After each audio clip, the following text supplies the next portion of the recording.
so much for having me. It's really wonderful to be here. My name is Sarah, like Russell said, but it doesn't have an H on it. It's spelled S-A-R-A, so sometimes people will call me Sara, which I hate. And I don't mean that in a horrible way if your name is Sara, and it's always been that. I'm sure that it's fine. But to me, it sounds like my name's gone off, like it's curdled. But recently, the reason I'm telling you, it became really useful because other comedians, now basically all they do all the time is moan about people being horrible to them on Twitter. And I listen to them. I'm always outwardly sympathetic, but while secretly thinking in my head, no one is ever mean to me. It must be because I'm so great. And then I worked on a TV programme, and when it went out, I got a tweet from a lady called Sara Pascoe, spelt with an H, and she said, "Can you warn me the next time that you're on television? Because I've been getting a lot of death threats." I know, and if it's, of course, horrible people don't check how you spell your name. They just bash it out in capital letters. I thought, I'm getting away with this. And then I looked at her profile, and it turns out that she's a nurse, which made me feel awful, because that means that she does an incredible job working really long hours, not getting paid what she deserves, and then goes home and inadvertently acts as my complaints department. But I just swan around having the best job in the world working for 20 minutes a day. I know, it's not fair. I blame the Tories. I have to go to the doctors quite a lot. I've got a condition, and it's not painful, and it's really common. It's called polycystic ovaries. And what it means is that your ovaries make an egg, and then rather than going anywhere, just forms a cyst to decorate you beautifully. And it means that you have a very high level of testosterone in your system, which does mean that you get a heightened sex drive, but also at the same time that nobody will have sex with you because of your fine beard and moustache. And actually, when you think about it, nature's amazing. Like, it's found this way of signalling to anybody who might be about to mate with you. Like, once they get close enough, like, no, barren, waste of your time. And the thing is, and I really am becoming a cliche, because I'm 33 and I've not had children, and I have had a tapeworm, but it's not the same. But other people, they start to ask you about it the longer you go without having children. And I understand that it comes from a good place. Like, my younger sisters have both had kids, and my friends are having children, and they're having such a lovely time, and they don't want people to miss out. But my problem with that is that, like, the pleasure that they're getting is subjective, isn't it? Like, it's personal to them. Like, I've had wonderful, pleasurable, subjective experiences. Like, I've been on QI. But I have never, ever said to anybody, "Oh, have you been on QI?"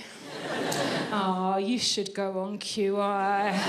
"Oh, no, I didn't think that I wanted to be on QI until I was on QI." And then it was like I looked back and my entire life had all been leading up to me being on QI. And, oh, when I saw Stephen Fry's face for the first time, I was filled with so much love. And yes, it's very tiring being on QI. It's such a long record, but it's so worth it, and I wouldn't want you to leave it too late and they'd have stopped making it. Do I? Hey, thanks.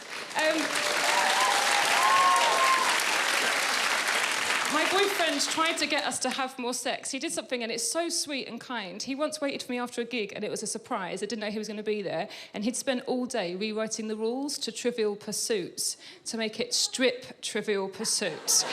And he'd printed out this new booklet, and he was so pleased with himself. He was like, "Come on, Sarah, we'll go home, we'll have a drink, we'll have a sexy time. It's going to get us back on track." And I don't know if any of you have ever tried playing strip Trivial Pursuit, but let me tell you what it is. It's you sitting on a chair with no clothes on, feeling fat, watching someone fully clothed beat you at Trivial Pursuit. I really wouldn't recommend it. Now, I'm about to say something that's so horrendously sexist that I really hope you forgive me, but basically, I earn more money than my boyfriend, and that means that I have to pay for everything. And look, in the olden days, I'm not saying I agree with it, but there was this kind of understanding, wasn't there, that, like in the 80s and stuff, like men would buy dinner and women would put out.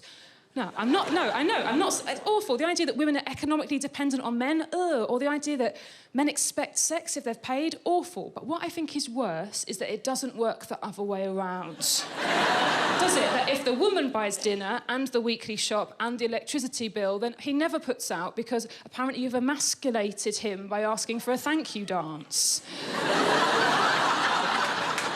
It's not fair, is it? Now, just to balance out my sexism, I think I've solved page 3. Now, obviously, there's this whole dilemma. Some people want page 3 in the newspaper to be banned because of subjectification and how it influences children, how they look at women. And then other people are against that, and they point out that we live in the Western world and no one is ever coerced to become a page 3 girl. That's their choice. Why are feminists telling other women what to do?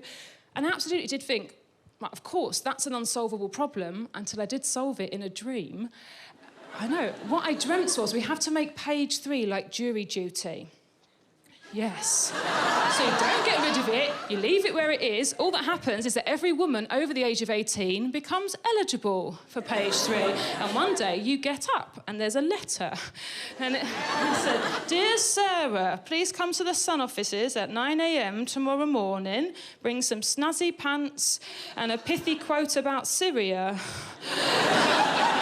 And you just have to go and you have to do it. Because the thing is, if page 3 represented the whole spectrum of what it looked like to be a woman, it wouldn't be dangerous anymore. It wouldn't be objectification. It would just be nudity. Because there'd be no idealised beauty. It would show all the different kinds of breasts. There'd be small ones and saggy ones and different sized ones and hairy ones. And men would still like it because it's still boobies. The more important difference would be to the woman's face. Because at the moment, they're very young and they're very beautiful women, and it's not them I'm attacking.